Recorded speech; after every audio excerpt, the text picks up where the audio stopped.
to do whenever I'm working with the Kreg Jig on a project is to mark every single pocket hole long before I actually start assembling something. So I've got all the boards cut here for the raised panel door. If you'll remember, here is the actual raised panel with the edges that we cut are all sanded. And here are the rails and here are the stiles. So what we'll do is I just like to go along and figure out how this door is going to be put together. So it'll be like that.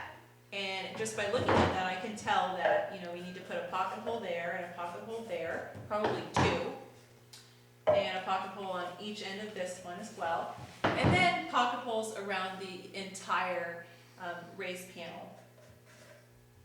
So I just do an X with a circle, and you should place your pocket holes approximately every 6 to 8, sometimes 10 inches, but to get that nice, tight look for your cabinet doors where you know you got no gaps in between or light showing through, you want to place your pocket holes pretty close together. So there they are. And these we don't need any pocket holes for. Set all this aside.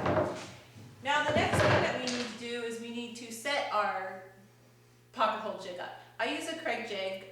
You possibly could use a different type of pocket hole jig, so you would need to set your pocket hole jig up accordingly to the instructions of your manufacturer. But I use a Kreg Jig and I love it and I highly recommend it. What you need to do first is adjust the collar on your drill bit, your step bit. So the Kreg Jig has a little means of measuring where you need to set the collar to, and you just use an Allen wrench. It just takes a second. And set it. The important thing is we're setting it for 1/2 inch stock because if you remember, we cut 1/4 inch off the raised panels. So what the important thing here is to line the step part of the bit up with the markings and not the tip of the bit. And we'll just tighten that up. There we go. And next we need to, this may already be adjusted for me, but we just need to make sure that the clamp is in place, and it is. So just load it up.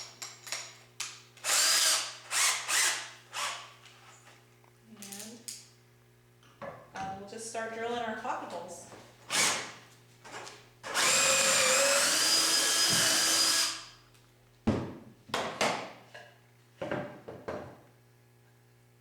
And I'll just continue all the way around drilling pocket holes. So it's a good idea too to make sure you get all this on the snout.